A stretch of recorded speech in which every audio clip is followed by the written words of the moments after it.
Hello. हाँ, जय हिंद। आज की क्लास हम स्टार्ट करते हैं। आज की क्लास जो है हम लास्ट काकती कर चुके हैं। काकती के बाद उनसे जुड़े हुए जो प्रमुख जनजाति विद्रोह है उसको आज हम पढ़ने वाले हैं। तो आज जनजाति विद्रोह के बारे में हम देखेंगे। ठीक है, तो आप जो है आगे जो है नोट्स को बनाएंगे। चलिए देर न करते हुए सीधे स्टार्ट करते हैं जनजाति विद्रोह करेंगे। तो इससे पिछली क्लास में मैंने काकती वंश पढ़ाया है। उस काकती वंश में जब आप देखोगे तो दलपत देव के शासनकाल की बात आती है और दलपत देव के शासनकाल के दौरान उनके दो पुत्र थे। बड़ी रानी का जो पुत्र था उनका नाम था दरियादेव और छोटी रानी का जो पुत्र था उनका नाम था अजमेर सिंह। ठीक है, ये मैं पढ़ाया हूं। आप उस वीडियो को देखोगे तो बहुत अच्छे से जानकारी समझ में आ जाएगी। तो उसी बीच दलपत देव के द्वारा मतलब अपने पुत्र को उत्तराधिकार के संबंध में यह फैसला वो लेते हैं कि उनका जो उत्तराधिकारी होगा वो छोटी रानी का जो पुत्र है अजमेर सिंह, उनके द्वारा अजमेर सिंह के द्वारा उत्तराधिकार जो है वो मतलब अजमेर सिंह को उत्तराधिकार दिया जाएगा। ठीक है, ये प्रमुख तौर पर ये घटना का विवरण जो है मैंने बताया था।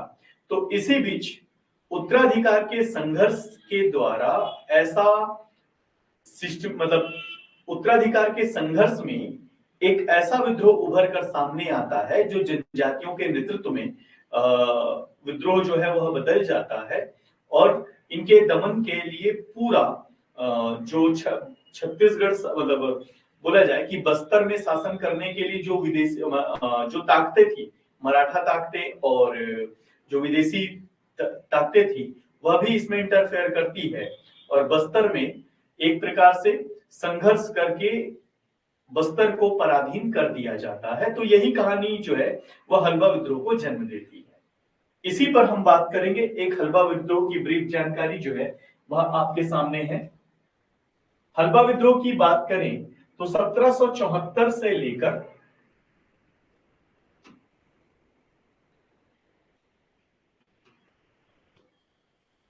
1774 से लेकर 1777 तक हलवा विद्रोह के बारे में बताया गया है।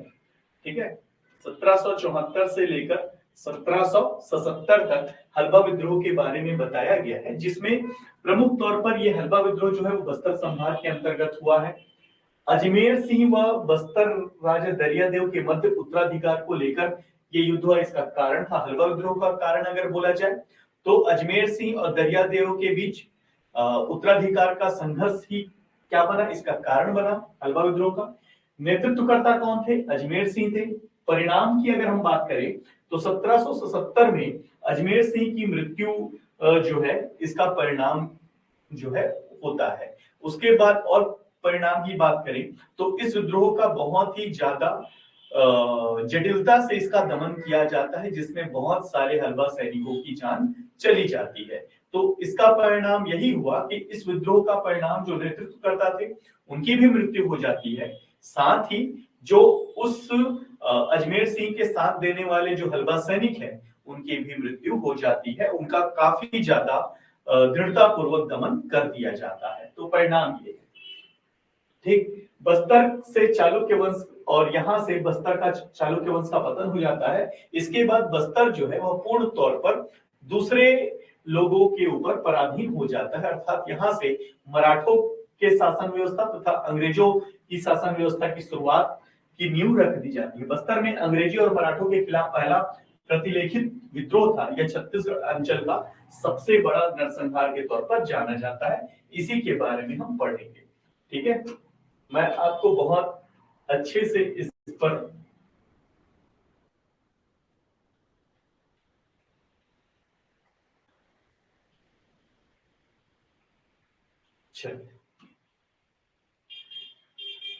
क्या होता है, दलपत देव की काकतीय शासक है दलपत देव। दलपत देव की मृत्यु हो जाती है और मृत्यु के उपरांत क्या होता है ये मैं अभी आपको बताता हूं। जैसे मैं आपको काकतीय वंश पढ़ाया था उसमें मैंने आपको बताया था कि दलपत देव के द्वारा अजमेर सिंह जो उनकी छोटी रानी का पुत्र है उनको डोंगर की जमींदारी दे दी जाती है। डोंगर की जमींदारी या डोंगर का गवर्नर बनाने का मतलब यह होता था कि जो भी परंपरा चली आ रही थी काकतियों की, तो जो डोंगर की जमींदारी या डोंगर का जो गवर्नर बनता वह राजा का उत्तराधिकारी होता, ऐसा परंपरा चला आ रहा था। ठीक है, तो दरियादेव जो है वह एक प्रकार से राजधानी में रहते हैं और उनके भाई अजमेर सिंह को डोंगर का गवर्नर बना दिया जाता है, जिससे यह सिद्ध हो जाता है कि आने वाले समय में दलपत देव की मृत्यु के बाद अजमेर सिंह क्या बनने वाले हैं, राजा बनने वाले हैं। परंतु दलपत देव की मृत्यु हो जाती है, अजमेर सिंह कहां बैठा है, डोंगर में बैठा है, और राजधानी में कौन है, मतलब जगदलपुर में कौन है, दरियादेव है। तो जैसे मृत्यु हो जाती है तो दरियादेव क्या करता है, अपने आप को राजा घोषित कर लेता है। क्लियर, राजा घोषित हो गया। अब दलपत देव की मृत्यु की सूचना जैसे अजमेर सिंह तक पहुंचती है तो कुछ समय बीत जाता है, तब जाके उनको उसकी सूचना मिलती है। तो फिर अजमेर सिंह जो है अपने आप को वहां पर काकती वंश का शासक घोषित कर लेता है। तो अजमेर सिंह जो है वो डोंगर से अपना शासन, मतलब अपने आप को काकती वंश का शासक घोषित किया है, और इधर दरियादेव जो जगदलपुर में है वह अपना शासक घोषित किया है। वो जो मैं डोंगर डोंगर बोल रहा हूं वो है कोंडा गांव का क्षेत्र। ठीक है, बड़ा डोंगर वही वाला क्षेत्र है। ठीक है, हाँ। फिर यहां से क्या होता है, अब ऐसे तो राजा कौन बनने वाले हैं, अजमेर सिंह, परंतु दरियादेव की घोषणा के बाद अजमेर सिंह के पास यह प्रश्न, मतलब यह समस्या आ जाती है कि शासन कौन करेगा। चूंकि वो अपने आप को स्वतंत्र शासक, मतलब अपने आप को शासक घोषित कर दिए हैं, उधर उसका बड़ा भाई भी शासक बन गया है, तो इस बीच अजमेर सिंह को यह लगता है कि यह मेरे पिता के मर्जी के खिलाफ है, इसलिए अजमेर सिंह जो है दरियादेव पर आक्रमण करने का फैसला लेता है। यहां तक कहानी आपकी क्लियर हुई होगी। फिर क्या होता है, अजमेर सिंह चूंकि अभी राजधानी में नहीं है, गवर्नर के रूप में है, तो एक प्रोसीजर के तहत वह गवर्नर का पद जो है किसी अन्य को हस्तांतरित करता है और दरियादेव के खिलाफ युद्ध की घोषणा कर देता है।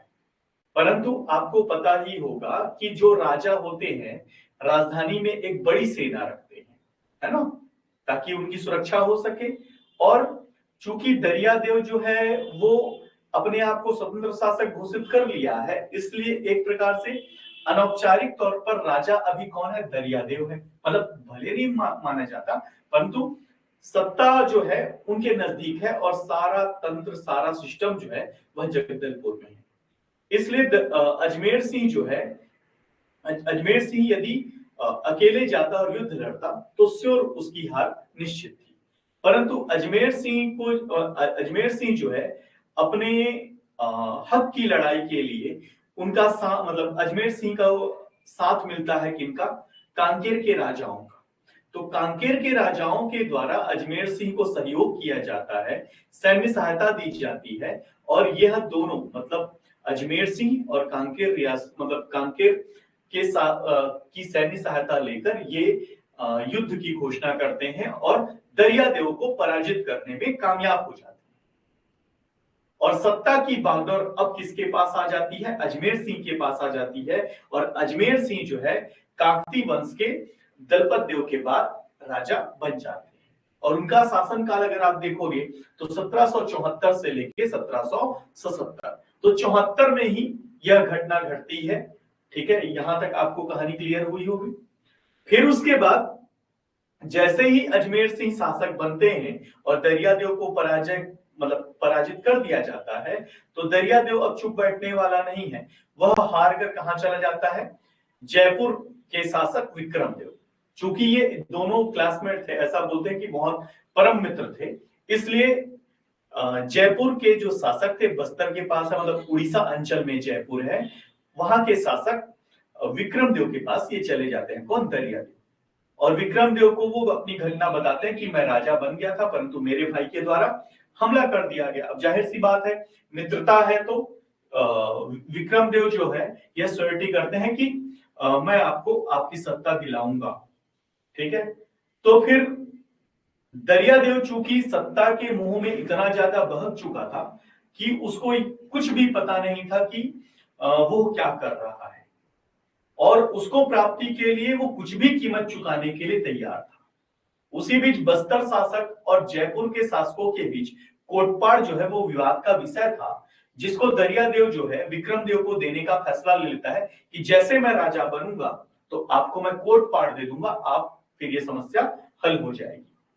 फिर दोनों मान जाते हैं, और दोनों मान जाते हैं, परंतु विक्रमदेव को लगता है कि भाई इससे पहले मराठों ने आक्रमण किया और भी बहुत सारे लोगों ने आक्रमण करके देखा, परंतु बस्तर के सैनिकों को हरा पाना बहुत ही ज्यादा मुश्किल है। इसलिए यदि हम मराठों का सपोर्ट लेते हैं और मेरी सेना और मराठों की सेना और आपकी सेना अगर मिल जाएगी तो हम बहुत अच्छी बढ़त स्थापित कर सकते हैं और जगदलपुर को जीतने में भी कामयाब हो सकते हैं। तो ऐसे विक्रमदेव के सहयोग से ही मराठों को मनाया गया, और मराठे चूंकि बहुत इंटरेस्टेड थे, क्योंकि इससे पहले जो शासकों का जो हमला हुआ था उसमें मराठे पराजित हो चुके थे, है ना, नीलूपंथ आपको याद आ रहा होगा, तो उनको पराजय मिल चुका था। परंतु उस पराजय के बाद भी वो बस्तर को प्राप्त करना चाहते थे, इसलिए मराठों ने एक बार में अपनी हामी भर दी और उन्होंने कहा कि हम आपको सैन्य सहायता देंगे। किसको? दरियादेव को और विक्रमदेव को। तो मराठे, दरियादेव और विक्रमदेव, ये तीन लोग मिल गए। उसके बाद विक्रमदेव मतलब देव ने भी यह बताया कि इस क्षेत्र में व्यापार करने की उत्सुकता जो है वो अंग्रेजों को काफी ज्यादा है। अगर अंग्रेजों को हम सहयोग ना ले, उनको बस ये बोले कि हम आपको व्यापार करने के लिए एक नया क्षेत्र जो है वह प्रबंध करवाएंगे, तो अंग्रेज जो है वह शांत रहेंगे, अंग्रेज जो है वह दूसरे पक्ष में जाकर नहीं लड़ेंगे। तो इस प्रकार से एक ऐसी रणनीति तैयार कर ली गई जिसमें दरियादेव,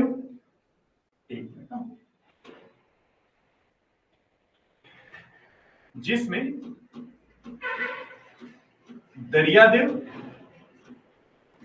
प्लस मराठा प्लस विक्रमदेव, ये विक्रमदेव के कारण ही मराठे जो है वह आते हैं, है ना, क्योंकि ये खुद उनका करत राज्य था।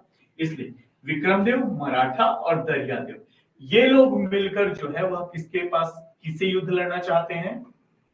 अजमेर से। ठीक है, अजमेर सिंह से युद्ध लड़ना चाहते हैं। तो जाहिर सी बात है दरियादेव की सेना रही होगी, मराठों की सेना रही होगी और विक्रमदेव की सेना रही होगी। ये जो है त्रिगुट मिलते हैं और अंग्रेजों को साइलेंट रखा जाता है और ये लोग मिलते हैं और आक्रमण कर देते हैं। कहां? जगदलपुर में। जगदलपुर में भीषण लड़ाई चलती है और उस लड़ाई में दरियादेव जो है उसका जो पक्ष है वह विजय की ओर चला जाता है। ठीक है, विजय की ओर चला जाता है और एक प्रकार से अगर हम बात करें कि दरियादेव जो है वो विजित हो जाता है। अजमेर सिंह जो है अपना जान बचाकर जो है जगदलपुर से डोंगर की ओर भागता है। ठीक है, अब यहां पर अजमेर सिंह जो है उसको भागना पड़ रहा है क्योंकि वो पराजित हो चुका है। पराजय के कारण वो कहां चला जाता है? डोंगर की ओर चला जाता है। ये वही डोंगर है जहां पर वो क्या था? गवर्नर था। ठीक है यहां तक। अब दरियादेव जो है वह सत्ता के केंद्र में वो पहुंचना चाहते हैं, परंतु काकतीय वंश का नियम यह था कि जब तक राजा है तब तक कोई दूसरा और राजा नहीं हो सकता है ना। इसलिए अजमेर सिंह को मारना ये दरियादेव के लिए बहुत ही ज्यादा महत्वपूर्ण था। इसलिए एक प्रकार से अजमेर सिंह को मारने के लिए काफी ज्यादा षड्यंत्र स्थापित किए जाते हैं, वो मैं कहानी आगे बताऊंगा। यहां तक का आपको क्लियर है कि नहीं? अब मामला जो है वो कहां तक पहुंच गया है कि अजमेर सिंह जो है वो जंगल चला गया, मतलब डोंगर चला गया, डोंगर में है, और दरियादेव अब जगदलपुर पहुंच गए, उनके साथ मराठे भी पहुंचे, उनके साथ जयपुर की सेना भी पहुंची है।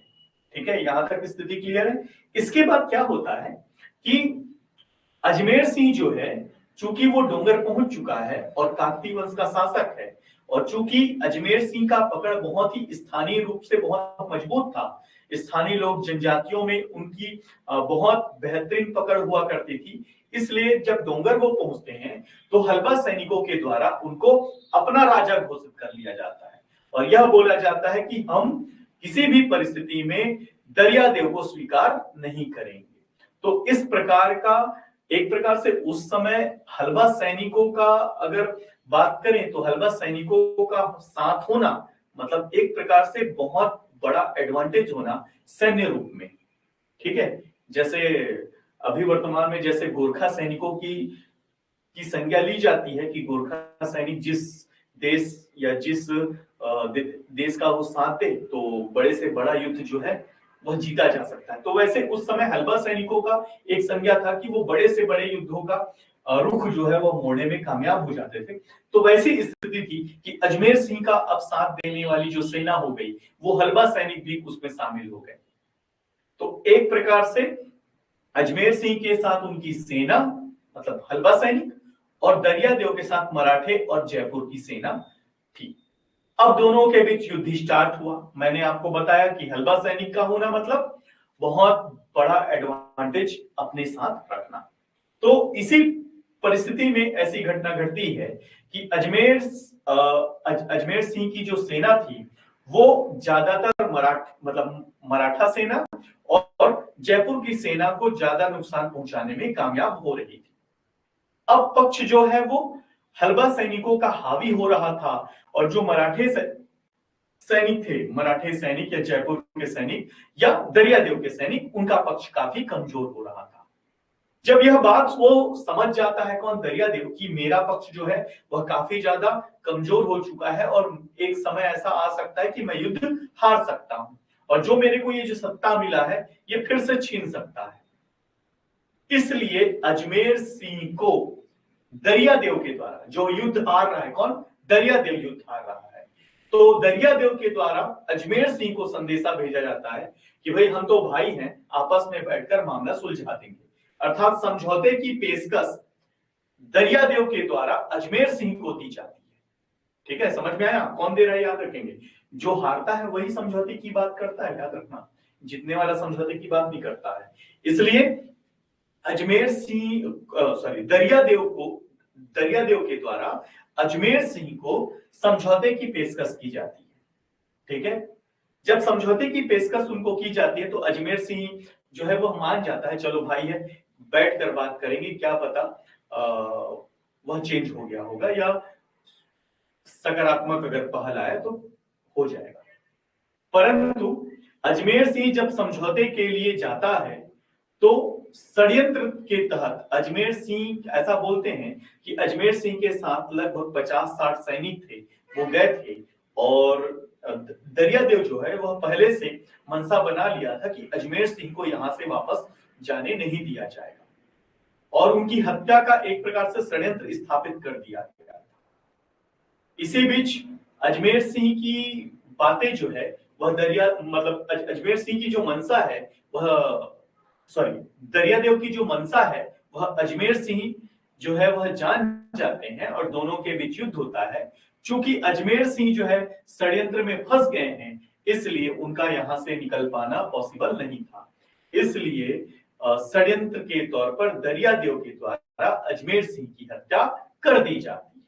क्लियर? और ये समय था 1777 का, जिस समय अजमेर सिंह की हत्या हो गई।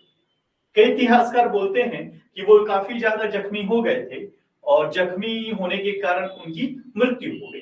तो दोनों अपनी अलग अलग बातें हैं, बट हत्या माना जाता है। तो 1777 में दरियादेव के द्वारा अजमेर सिंह की हत्या कर दी गई। इस प्रकार से जो दरियादेव के शासन में जो रुकावट था अजमेर सिंह, उसको समाप्त कर दिया गया और वह सत्ता में काबिज हो गए। कौन? दरियादेव। अब दरियादेव जो है काकती वंश के नेक्स्ट आने वाले नेक्स्ट शासक, अर्थात अजमेर सिंह के बाद शासक होंगे कौन? दरियादेव। जब वो शासक बन जाते हैं तो उनको तो प्रतिशोध रहता है कि अजमेर सिंह जो है वो हारते हारते युद्ध को जीत रहा था, तो कौन लोग इसका साथ दिए हैं कि ऐसी स्थिति आ गई। तो बहुत ज्यादा दुश्मनी अजमेर सिंह के द्वारा, सॉरी, दरिया देव के द्वारा निकाला जाता है और हलबा सैनिकों के प्रति बहुत खतरनाक दमन किया जाता है, जिसका साथ अंग्रेज, मराठे और जयपुर की सेना जो है वह देती है। ऐसा माना जाता है कि जितने भी मराठे, सॉरी, हलबा सैनिक थे उनको मार दिया गया। कई बार उसमें एक प्रथा था, ताड़ झोंकनी प्रथा।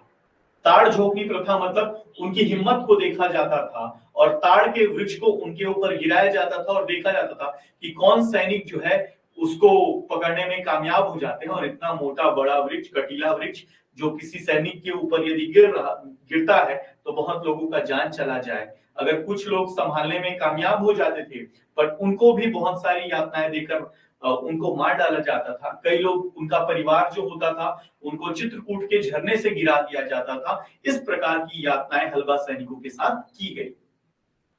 ठीक है, तो इस प्रकार से जो विद्रोह था, हलबा विद्रोह, उसका दमन कर दिया गया। किसकी मृत्यु के बाद? पूर्ण रूप से अजमेर सिंह की मृत्यु के बाद।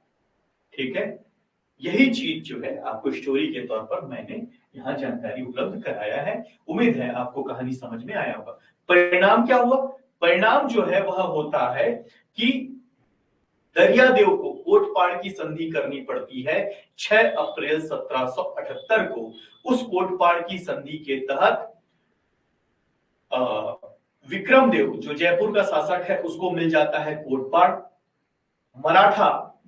मराठों की तरफ से जो व्यक्ति समझौता करता है, संधि करता है, उसका नाम है त्र्यंबक अवीरराव। अभी मैं दिखाऊंगा, त्र्यंबक अवीरराव, याद रखना। मराठों की तरफ से कौन समझौता करता है? त्र्यंबक अवीरराव। इनको क्या मिलता है? तो इनको एक प्रकार से 59,000 टकोली, साथ ही करद राज्य के तौर पर इनको प्राप्त हो जाता है। अंग्रेजों को व्यापार करने मिल जाता है, दरियादेव को सत्ता मिल जाता है। इस प्रकार बस्तर जो इतने दिनों से स्वतंत्र था, अब वह दूसरों के हाथों में बिक गया। ठीक है, इसका परिणाम यही हुआ कि अब बस्तर जो है वह करद राज्य किसका बन जाता है? मराठों का बन जाता है। और कोटपाड़ संधि के तहत ही बस्तर जो है वह छत्तीसगढ़ का हिस्सा बन जाता है, ऐसा माना जाता है। ठीक है, तो यही चीजें हैं। कहा गया है दलपत देव की मृत्यु के बाद अजमेर सिंह और दरियादेव में सत्ता का संघर्ष चला, जिसमें अजमेर सिंह दलपत देव की मृत्यु के समय डोंगर के गवर्नर थे और दरियादेव जो है जगदलपुर में राजधानी में था। दोनों भाई आपस में संघर्ष चला और दोनों अपने आप को क्या घोषित कर लेते हैं? शासक घोषित कर लेते हैं। डोंगर का शासक ही उत्तराधिकारी होता था, ऐसी परंपरा चल रही थी।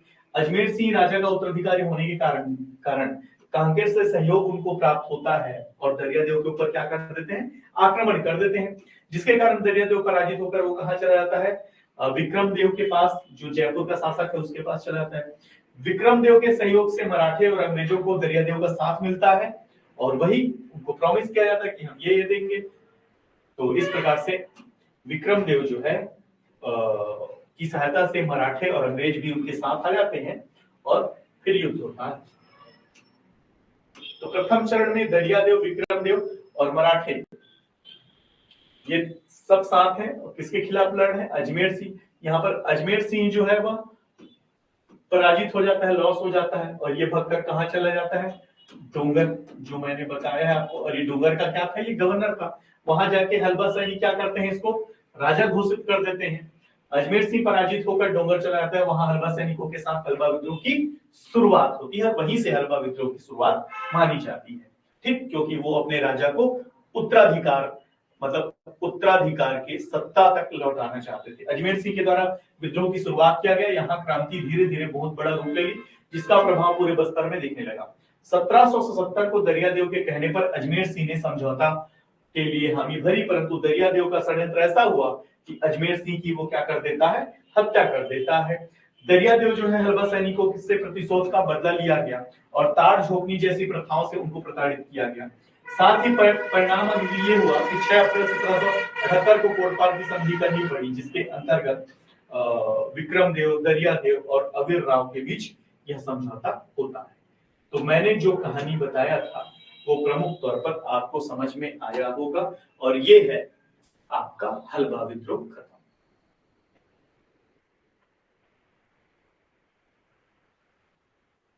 हाँ ठीक है ना, ठीक।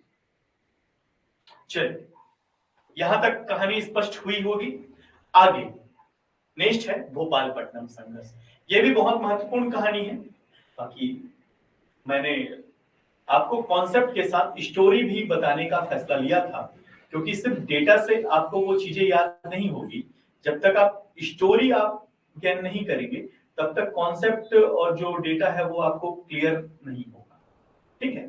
हाँ, एक चीज आप याद रखेंगे कि कोई भी आप विद्रोह पढ़ रहे हैं तो महत्वपूर्ण तौर पर आप विद्रोह का समय, मतलब सन, नेतृत्वकर्ता, उस समय जो शासक थे उनका नाम, कारण, परिणाम, साथ ही जो महत्वपूर्ण तथ्य है जो दमन करने वाले हैं उनका नाम महत्वपूर्ण है, तो ये याद रखने की जरूरत है। ठीक है।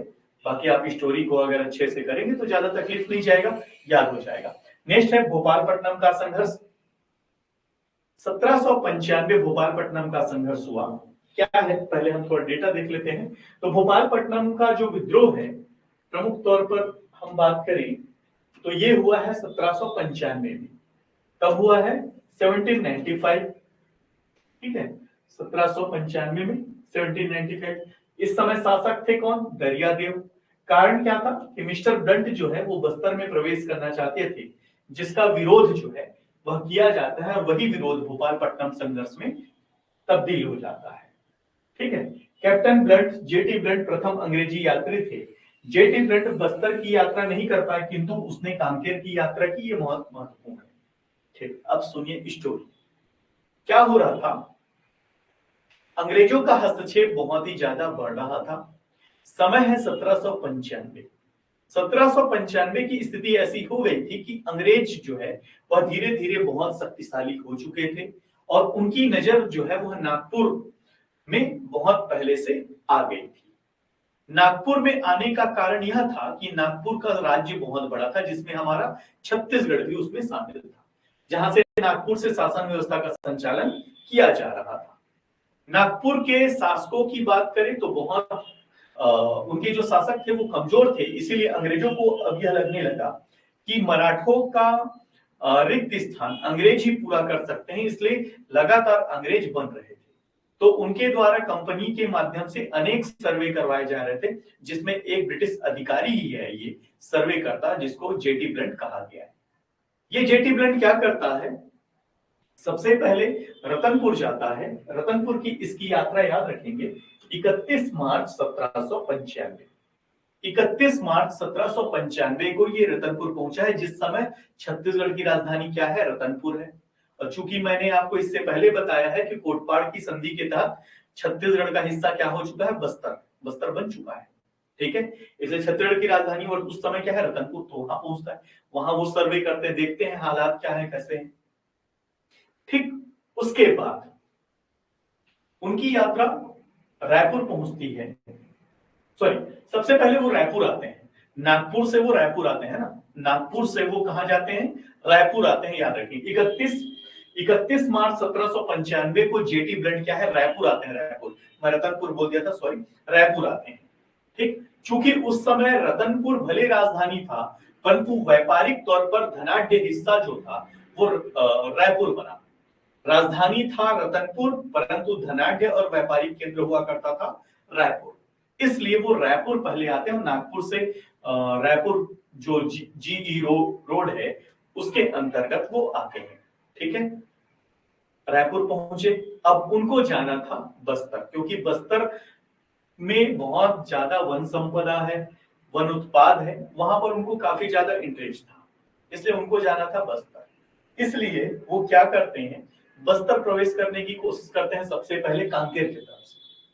तो कांकेर की तरफ से जब वो प्रवेश करने की कोशिश करते हैं तो कांकेर वो घूमते हैं, कांकेर में वो सर्वे करते हैं, परंतु उसके बाद उनका बस्तर में प्रवेश करना थोड़ा सा कठिन हो जाता है। कारण यही था कि बहुत सारे एक प्रकार से जनजातियों का विद्रोह भी हो रहा था, तो फिर उनको वो सफलता नहीं मिलती है बस्तर प्रवेश की। तो फिर वो सोचते हैं कि मैं महाराष्ट्र के रास्ते जाऊंगा, और महाराष्ट्र के रास्ते जाने का फैसला इसलिए करते हैं क्योंकि बंजारे हुआ करते थे। बंजारे मोस्ट इंपॉर्टेंट, बंजारे जो है वो बस्तर अंचल के कोने कोने को पहुंच रहे हैं, क्योंकि मराठों के आने की शुरुआत, जब मराठे यहाँ पर शासन करना चाहते थे तो उन्होंने एक प्रकार से रोड मैप उन्होंने ही बनाया था, और बंजारों की सहायता से मराठे जो है वह बस्तर में शासन, मतलब बस्तर में शासन तक पहुंचे थे बंजारों की सहायता से। तो यही रोड मैप से अंग्रेज भी चाहते थे कि हम भी इसी मार्ग से ही चलें, इसलिए वो बंजारों को पैसा दे दिए थे और बंजारों की सहायता से वो बस्तर प्रवेश करना चाहते थे। तो बंजारे जो है वो नागपुर से आते हैं और महाराष्ट्र की ओर से जब आते हैं तो उनके द्वारा पूरा बस्तर प्रवेश करने की सिक्योरिटी दी जाती कि हम आपको बताएंगे उधरी से आपको जाना है। ये लोग जो होते हैं वो महाराष्ट्र की ओर से आ रहे हैं, अर्थात भोपालपट्टनम जो है उस भोपालपट्टनम के एक हिस्से में भोपालपट्टनम के किनारे से इंद्रावती नदी गुजरती है, उसी के तट पर है भोपालपट्टनम। तो इंद्रावती नदी के उस पार महाराष्ट्र है और इंद्रावती के इस पार जो है भोपालपट्टनम है। तो ये उस पार रहते हैं और बंजारों ने बहुत अच्छी तैयारी की थी और इंद्रावती के नदी के तट तक वो पहुंच गए थे। जैसे ही वो इंद्रावती नदी क्रॉस करते तो बस्तर में प्रवेश उनका सुनिश्चित हो गया था। परंतु किसी कारणवश उनका पड़ाव जो है वह इंद्रावती नदी के किनारे ठहर जाता है और ठहरने के बाद बंजारों की सहायता से वो आगे बढ़ना क्या प्लानिंग वहां पर बनाते हैं।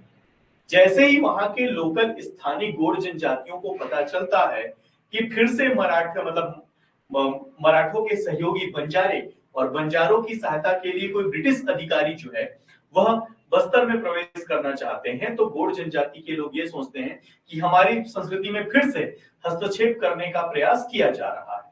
इसलिए जो स्थानीय जो गोंड जनजाति के जो लोग हैं उनके द्वारा उनके शिविर पर, उनके पड़ाव पर बहुत ज्यादा हमला कर दिया जाता है, जिसमें बहुत सारे बंजारों की भी मृत्यु हो जाती है।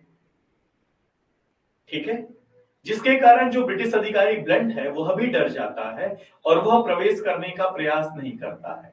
ऐसा बोलते हैं कि गोरों के द्वारा अनेक प्रकार के हथकंडे अपनाए गए ताकि किसी भी परिस्थिति में मिस्टर ब्लंट, जेटी ब्लंट जो बस्तर प्रवेश करना चाहते हैं वह इंद्रावती नदी क्रॉस ना कर सके। तो भारी विद्रोह के कारण जेटी ब्लंट को पुनः लौट जाना पड़ा। फिर उसके बाद वो कहां चले जाते हैं, रतनपुर चले जाते हैं। तो वो समय था 13 मई 1795 का। 13 मई 1795 को वो जेटी ब्लंट जो है रतनपुर की यात्रा करते हैं। इसमें उन्होंने अपने यात्रा वृत्तांत में ये सारी चीजें लिखी है। ठीक है, तो यही है आपका भोपालपट्टनम संघर्ष। ठीक, तो यही मैं बताया कि 31 मार्च 1795 से लेकर 13 मई 1795 के बीच इनकी यात्रा जो थी वो बस्तर के लिए थी।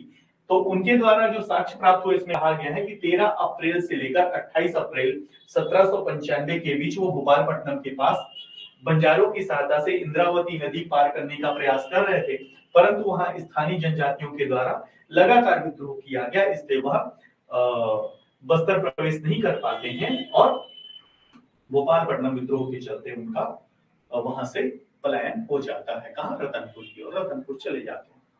ठीक है, याद रहेगा, ये स्टोरी आपको समझ में आई होगी, कॉन्सेप्ट यही है। ठीक है, अच्छे से याद रखेंगे तो चीजें समझ में आई होगी।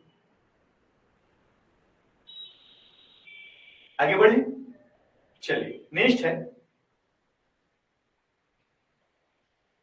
आगे बढ़े। नेक्स्ट है परलकोट विद्रोह। ठीक, परलकोट विद्रोह की जब हम बात करें तो ये पहले ये डेटा हम पहले देख लेते हैं, फिर उसके बाद मैं स्टोरी आपको बताऊंगा। 1824 से 1825 परलकोट विद्रोह है। तो प्रारंभ कब हुआ, 24 दिसंबर 1824 को ये प्रारंभ हुआ है। शासक कौन थे, महिपाल देव शासक थे। किनके किनके पुत्र हैं, दरियादेव के पुत्र हैं महिपाल देव। नेतृत्व करने वाले कौन है, गेंद सिंह जो परलकोट के जमींदार थे। पदवी थी भूमिया, मोस्ट इंपॉर्टेंट याद रखना, पदवी क्या थी, भूमिया। उपाधि क्या थी, भूमिया। ठीक, गेंद सिंह कहाँ के जमींदार थे, परलकोट के, और उपाधि क्या थी, भूमिया। इंपॉर्टेंट आया है। कारण क्या था, अंग्रेजी शोषण के विरुद्ध। उद्देश्य क्या था, शोषण से मुक्त दुनिया की स्थापना करना। प्रतीक चिन्ह क्या था, धावड़ा वृक्ष की टहनी, मोस्ट इंपॉर्टेंट। दमनकर्ता कौन है, कैप्टन पेबे जो चांदा के क्या है, अधीक्षक हैं। परिणाम क्या हुआ, 20 जनवरी 1825 को गेन सिंह को फांसी दे दी गई। विशेष छत्तीसगढ़ बस्तर में गेन सिंह बस्तर का प्रथम शहीद था।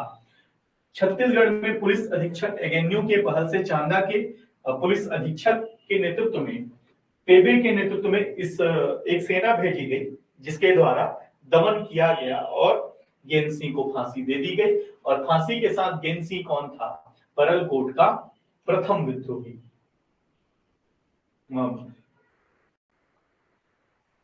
प्रथम शहीद। ठीक है, चल कहानी सुन तो वो चीजें जो है वह क्लियर हो जाएगी। परलकोट विद्रोह की शुरुआत कैसे होती है समझने का प्रयास करिएगा। परलकोट के जमींदार थे कौन, गेन सिंह। उसी बीच मैंने आपको बताया था, काकती वंश में आप पढ़े हैं कि दरियादेव के पुत्र कौन थे। दरियादेव के पुत्र का नाम क्या था, महिपाल देव। महिपाल देव जैसे शासक बनते हैं तो उनके द्वारा टकोली न देने का फैसला लिया और वह अपने आप को स्वतंत्र शासक घोषित कर लेते हैं कि मैं मराठों को किसी भी प्रकार से 59,000 की टकोली नहीं दूंगा। ठीक है, और वो मना कर देते हैं। मना करने के बाद जैसे यह मराठों को पता चला कि बस्तर के शासक के द्वारा किसी भी प्रकार से टकोली नहीं दी जा रही है, तो फिर मराठों के द्वारा टकोली प्राप्त करने के लिए अपने सेनापति, जिसका नाम था रामचंद्र बाग, याद रखना रामचंद्र बाग, तो रामचंद्र बाग के द्वारा बस्तर पर आक्रमण कर दिया जाता है। संयोग ऐसा होता है कि रामचंद्र बाग जीत जाता है और महिपाल देव जो दरियादेव का पुत्र है अर्थात बस्तर का शासक है, उसकी पराजय हो जाती है। जब पराजय हो जाती है तो जाहिर सी बात है बहुत सारे शर्त वो देंगे, शर्त के साथ वो शासन करने देंगे। तो शर्त ये होता है कि तुम राजा हो, चलो ठीक है, बट राजा हो तो उसकी कीमत चुकानी पड़ेगी। कैसे, तो उनके द्वारा कहा जाता है कि इतने वर्षों से तुम टकोली नहीं पटा रहे थे, तो उसका हर्जाना यह है कि तुम्हारा जो सिहावा परगना है वो अब सीधे मराठों के नियंत्रण में स्थापित होगा, अब वो आपके नियंत्रण में नहीं आएगा। तो परगन टकोली के बदले, बहुत सालों की टकोली के बदले रामचंद्र बाग के सहयोग से मराठों को क्या प्राप्त होता है, सिहावा परगना प्राप्त होता है। क्लियर है यहां तक। साथ ही जो टैक्स ये दे रहे थे उस टैक्स में लगभग 20% की और वृद्धि कर दी गई कि आप पहले 100 रुपए देते थे, अब आप 120 रुपए देंगे और हर वर्ष देंगे। तो जब टैक्स जो है वह बढ़ जाता है, इसी बीच महिपाल देव के समय ही, क्योंकि टैक्स भाई राजा तो अपनी जेब से देगा नहीं तो कौन देगा, तो वो क्या करता है, जमींदारों के ऊपर टैक्स लगाता है। जमींदार जो है वो परगनों के ऊपर टैक्स लगाते हैं, परगने जो है वो ताल्लुकदार के ऊपर टैक्स लगाते हैं और ताल्लुकदार जो है वो आम किसानों के ऊपर टैक्स लगाता है। तो ऐसे जो श्रृंखला बनी थी उसी श्रृंखला के अंतर्गत परिणाम ये होता है कि हम पढ़ रहे हैं क्या, परलकोट विद्रोह। तो परलकोट के क्षेत्र में कर में बढ़ोतरी का संदेशा पहुंचता है। अब परलकोट के शासक कौन है, तो याद रखेंगे परलकोट के जमींदार कौन है, गेन सिंह। तो गेन सिंह जो है वह परलकोट के जमींदार हैं। इनके द्वारा, चूंकि भाई किसानों से डायरेक्ट संबंध किसका है, जमींदारों का है ना, राजा और जो भी लोग हैं उनसे तो नहीं है, तो गलत कौन बनेंगे, जमींदार बनेंगे। इसलिए गेन सिंह को जब लगता है कि भाई ऐसी स्थिति नहीं है कि टैक्स बढ़ाकर पैसा दिया जाएगा, तो गेन सिंह के नेतृत्व में एक विद्रोह सामने आता है जो कहलाता है परलकोट विद्रोह। समझ में आया, उसका बैकग्राउंड समझ में आया आपको। तो वही गेन सिंह के द्वारा जो विद्रोह किया गया वही क्या था, परलकोट विद्रोह। ठीक, जिन्होंने अंग्रेजी शोषण या जो बाहरी व्यक्ति जो शोषण है उनके शोषण से मुक्ति और जो बाहरी जो लोग हैं उनसे मुक्ति दिलाने के लिए इस विद्रोह की शुरुआत की। ठीक है, याद रखेंगे ये चीज। ठीक, अब जब ये विद्रोह आया तो याद रखेंगे ये जो घटनाक्रम है इसमें एक डेट याद रखेंगे, जैसे कि मैंने बताया है 24 दिसंबर 1824 को क्या होता है कि परलकोट में एक सभा का आयोजन किया जाता है। जिसमें अबुझमाड़िया जो लोग हैं वो इकट्ठा होना स्टार्ट करते हैं और इनके द्वारा रणनीति बनाई जाती है कि हम पूरे क्षेत्र में ऐसा माहौल बनाएंगे कि कोई भी व्यक्ति जबरदस्ती टैक्स नहीं देगा, कोई भी टैक्स नहीं देगा। तो इस प्रकार से शासन के खिलाफ विद्रोह की शुरुआत गेन सिंह के नेतृत्व में की गई, जिसकी शुरुआत हुई कब? 24 दिसंबर 1824 को। देखते देखते ये जो क्रांति है वह बहुत बड़ा रूप ले रही थी और एक समय था, मतलब एक टाइम याद रखेंगे, 4 जनवरी 1825 तक, 4 जनवरी 1825 तक यह क्रांति चांदा तक पहुंच गई थी, अर्थात महाराष्ट्र वाले एरिया तक पहुंच गई थी। ठीक है, तो इस प्रकार से ये क्रांति बहुत खतरनाक रूप ले रही थी और इस क्रांति का नेतृत्व कौन कर रहे थे? गेन सिंह। और गेन सिंह के द्वारा ऐसा बिगुल फूका गया था कि टैक्स तो देना नहीं है और जो टैक्स वसूलने के लिए जो सैनिक आएंगे, अधिकारी आएंगे, कर्मचारी आएंगे, उनको तो मौत के घाट उतार दिया जाएगा। मतलब ऐसा मौत दिया जाएगा कि कोई भी अधिकारी जो है, कर्मचारी जो है, वह टैक्स वसूलने की हिम्मत ना करे। और इसका जो संदेश वहां होता था वो था धावड़ा वृक्ष की टहनी। धावड़ा वृक्ष की टहनी, तो धावड़ा वृक्ष की टहनी में जो पत्ते होते थे उस पत्ते को प्रतीक चिन्ह के तौर पर लिया जाता था और पत्ते सूखने से पहले उस टारगेट को फिनिश कर दिया जाता था, उस टारगेट को अचीव कर दिया जाता था। जैसे मान लो कोई सैनिक आए हैं तो मतलब वो वसूली के लिए आए हैं, तो उस सैनिकों के खिलाफ धावड़ा वृक्ष की टहनी को तोड़ा जाता था और दूसरे को अगर दे दिया गया है उस टहनी में लिखकर या पत्तों में लिखकर या किसी भी प्रकार से बताकर, तो यह माना जाता था कि पत्ते के सूखने से पहले या पत्ते के गिरने से पहले उस व्यक्ति को, उस मराठा सैनिक को या उस सरकारी अधिकारी को या जो बाहरी व्यक्ति है उसको मार दिया जाएगा। तो इस प्रकार से धावड़ा वृक्ष जो है संदेश वाहक की भूमिका एक माध्यम था, जिसके कारण क्रांति जो है एक स्थान से दूसरे स्थान में फैलती गई और 4 जनवरी 1825 तक यह क्रांति जो है उस परलकोट क्षेत्र से अर्थात कांकेर वाले क्षेत्र से वो महाराष्ट्र तक चली गई थी, जिसके कारण ब्रिटिश, चूंकि अब ऊपर में कौन है? ऊपर में अब आ गए हैं अंग्रेज और अंग्रेज मजबूत है, मराठों की स्थिति कमजोर हो गई है, तो राजस्व वसूलने की जिम्मेदारी ज्यादातर अंग्रेजों की होती थी। ठीक है, जब आप मैं काफी पढ़े होंगे तो भी स्पष्ट हो जाएगा। अभी मैं इसके बाद मराठे पढ़ाऊंगा, उसमें भी वो स्थिति क्लियर हो जाएगी। ठीक है, तो एक प्रकार से सबको बहुत ही ज्यादा बड़ी क्रूरता से उनको मारा जा रहा था, जिसके कारण पूरे क्षेत्र में भय का माहौल जो है वह फैल गया था। इसलिए एगेन्यू, मिस्टर एगेन्यू जो है वह चांदा के अधीक्षक, जिनका नाम क्या था? कैप्टन पेबे, उनको वो बोलते हैं कि भाई क्रांति आप तक पहुंच चुकी है, यदि आपके द्वारा अच्छे से दमन नहीं किया जाएगा तो ये क्रांति और भी बड़ा रूप लेगी और उसका नुकसान कंपनी को होगा। तो कैप्टन पेबे के द्वारा इस क्रांति के लिए ऐसा षड्यंत्र स्थापित किया गया कि 10 जनवरी 1825 का दिन था, याद रखेंगे 10 जनवरी 1825 का दिन था कि इनके द्वारा परलकोट पर आक्रमण कर दिया जाता है और परलकोट में इनको बहुत बड़ा अचीवमेंट मिलता है कि गेन सिंह को ये गिरफ्तार करने में कामयाब हो जाते हैं और जाहिर सी बात है कोई ना कोई गिरफ्तारी किया होगा। तो कैप्टन पेबे के नेतृत्व में परलकोट पर आक्रमण किया जाता है ब्रिटिशर्स के द्वारा और गेन सिंह को पराजित करके उनको गिरफ्तार करने में कामयाबी उनको मिल जाती है। इस प्रकार से बहुत बड़ा अचीवमेंट अंग्रेजों को मिल जाता है। तो ये मिलने का कारण कहीं ना कहीं गद्दारी ही रही होगी, जिनके द्वारा सूचना दिया गया होगा कि गेन सिंह जो है इस दिन आपको यहाँ मिल जाएंगे। तो इसी सूचना के आधार पर कैप्टन पेबे जो है उनको पराजित कर देते हैं, उनको गिरफ्तार कर देते हैं। गिरफ्तार करने के बाद याद रखेंगे उनको बहुत परलकोट में ही, जहां पर उनका महल हुआ करता था, उसके सामने ही उनको फांसी दे दी जाए। किनको? गेन सिंह को।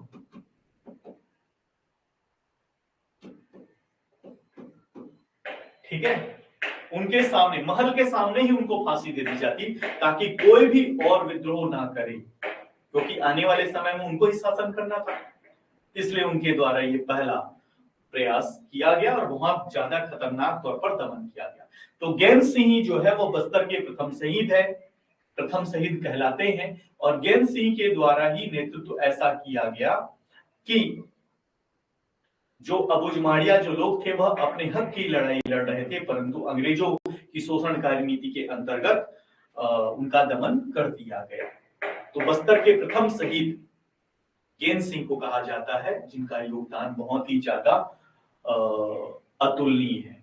परंतु आज गैन सिंह को जो बोला जाए कि जो मान्यता मिलनी चाहिए थी या जो इनको प्रसिद्धि मिलनी चाहिए थी, आज भी भारी कमी नजर आती है। सरकार को चाहिए कि इनके नाम से एक प्रकार से शोध करवाए और शोध के बाद जो जानकारी प्राप्त होती है वो जनमानस में प्रचारित करे, ताकि इनके द्वारा जो योगदान दिया गया है वह योगदान जन जन तक पहुंचे। और चूंकि ऐसे योद्धा बहुत कम है, जैसे हम मंगल पांडे को याद करते हैं तो हनुमान सिंह को हम मानते हैं कि हमारे यहाँ हनुमान सिंह, तो उससे पहले जब कोई क्रांति नहीं कर रहा था, उससे पहले बस्तर में क्रांति हो रही है। तो इनके योगदान को हम नकार नहीं सकते हैं, इनका योगदान बहुत महत्वपूर्ण था। शर्त यही है कि इनको सम्मान मिलना चाहिए, क्योंकि सम्मान के ये हकदार हैं। ठीक है, चलिए, तो ये है आपका परलकोट विद्रोह 1825। 20 जनवरी 1825 को गैन सिंह को फांसी उनके महल के सामने दे दी गई। इस प्रकार से परलकोट विद्रोह का दमन कर दिया गया। और दमन करने वाले व्यक्ति कौन है? कैप्टन पेबे। कहां के हैं? चांदा के वो पुलिस अधीक्षक। ठीक है, यहां तक आपको क्लियर हुआ होगा। चलिए नेक्स्ट विद्रोह की बात करें तो तारापुर विद्रोह है। तारापुर विद्रोह मोस्ट इंपॉर्टेंट है, ये भी इंपॉर्टेंट है। तारापुर विद्रोह क्या है, थोड़ा सा ब्रीफ जानकारी देख लेते हैं, फिर स्टोरी में बताऊंगा। तारापुर विद्रोह की जब मैं बात करूं तो 1842 से लेकर 1854 तक यह विद्रोह चलता है। ठीक है, याद रखेंगे, तारापुर विद्रोह जो है 1842 से लेकर 1854 तक चलता है। ठीक, शासक कौन है? भूपाल देव। भूपाल देव कौन है? एक्चुअल भूपाल देव जो है वो दलगंजन सिंह जो इनके नेतृत्व करता है उसके बड़े भाई हैं। ठीक है, महिपाल देव के दो पुत्र थे, एक का नाम था भूपाल देव, एक का नाम था दलगंजन सिंह। ठीक है, याद रखेंगे इसको। चल ब्रीफ जानकारी कर रहे हैं। कारण क्या था? तारापुर परगने में कर वृद्धि, दीवान का नाम था जगबंधु। परिणाम क्या हुआ? कर वृद्धि का आदेश जो है वापस ले लिया गया। साथ ही नागपुर रेजिडेंट मेजर विलियम्स ने दीवान जगबंधु को पद से हटा दिया। परिणाम ये था। नेक्स्ट, दीवान जगबंधु के द्वारा राजस्व वसूली के लिए तारापुर परगने में डेरा डाला गया था, जिसके कारण जनजातियों द्वारा दीवान को कैद कर लिया गया। बाद में भोपाल देव के कहने पर दीवान को रिहा कर दिया गया। तो ये आपको मैं कहानी जो है वह बताता हूँ। ठीक है, चलिए क्या हुआ सुनिएगा। शासक कौन है? भूपाल देव। ठीक है, शासक का नाम क्या है? भूपाल देव। समय बहुत इंपॉर्टेंट है, 1842 से लेकर 1854 तक। 1842 से 1854 तक कौन सा विद्रोह हुआ? तारापुर विद्रोह हुआ। तो सेम वही, कर वसूली करना था, जब भी पैसे की जरूरत पड़ती तुरंत टैक्स बढ़ा दिया जाता था, जिसका असर वहां के आसपास सभी सिस्टम को पड़ता था। तो उसी के अंतर्गत तारापुर परगने का एक प्रमुख व्यक्ति था जिसका नाम था दलगंजन सिंह। और ये दलगंजन सिंह जो है वो किसका भाई है? भूपाल देव का भाई है। ठीक है, शासक कौन है? भूपाल देव। और तारापुर परगने का जो प्रमुख है उसका नाम क्या है? दलगंजन सिंह। याद रखेंगे, तारापुर के ये क्या थे? सॉरी, जमींदार ना, जमींदार। तारापुर के ये क्या थे? जमींदार थे। ठीक, तारापुर परगने में कर वृद्धि हुआ। यह क्या होता?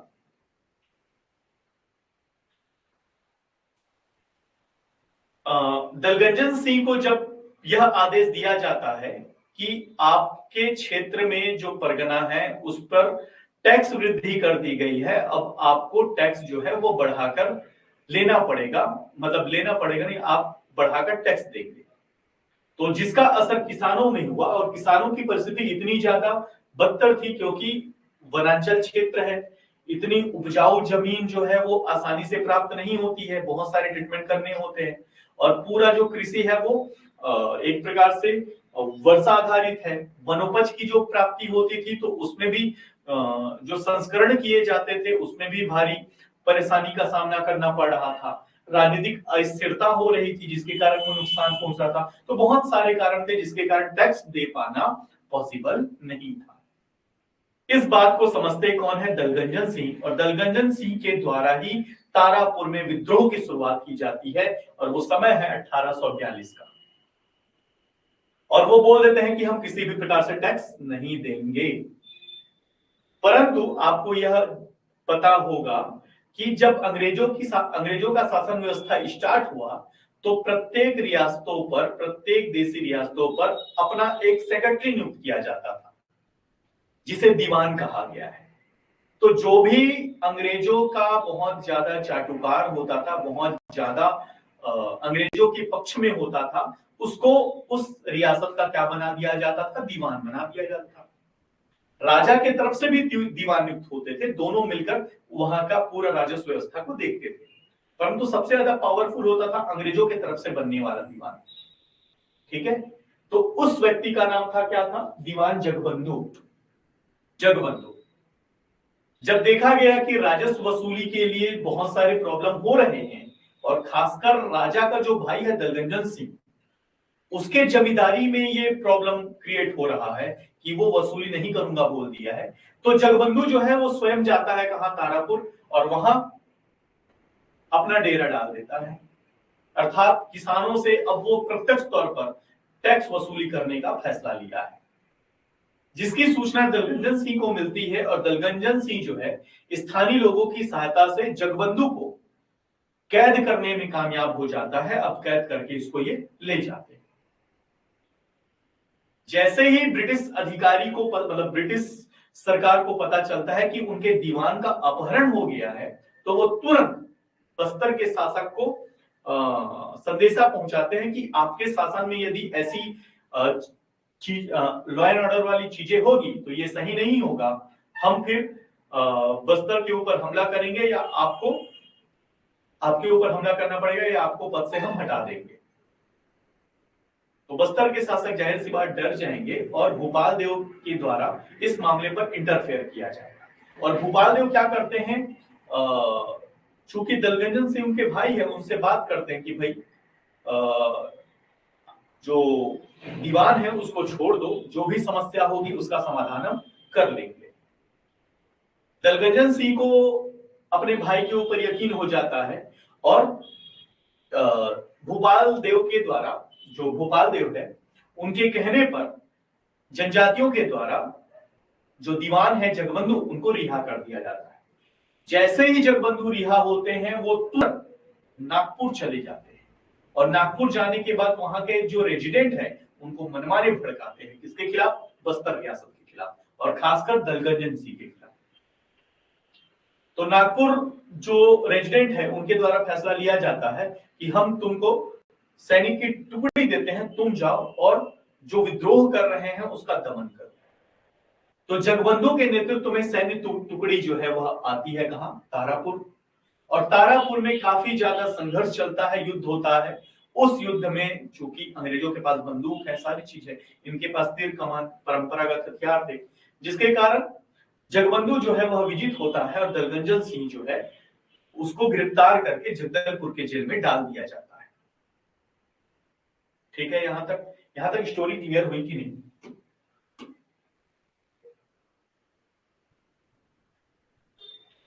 जैसे ही दलगंजन सिंह के गिरफ्तारी की सूचना शासक को मिलती है, किसको? राजा भूपाल देव को मिलती है, तो वो डायरेक्ट बात करते हैं किससे? नागपुर रेजिडेंट से बात कर बताते हैं भी ऐसी ऐसी बातें हैं, यहाँ पर दलगंजन सिंह दोषी नहीं है, ये जगबंधु जो है वो कुछ मिर्ची मसाला लगाकर आपको बात बता रहा है।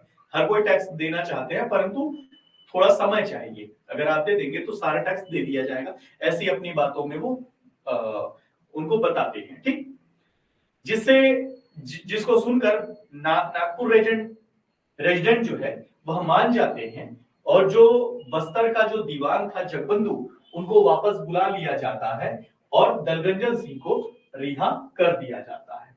तो ये जो तारापुर विद्रोह है इसमें आम लोगों की विजय होती है और जगबंधु जो शोषणकारी नीति अपना रहा था उसको यहां से हटा दिया जाता है। तो इस प्रकार का तारापुर विद्रोह है। ठीक है, आपको समझ में आया होगा, बहुत महत्वपूर्ण है, इंपॉर्टेंट है।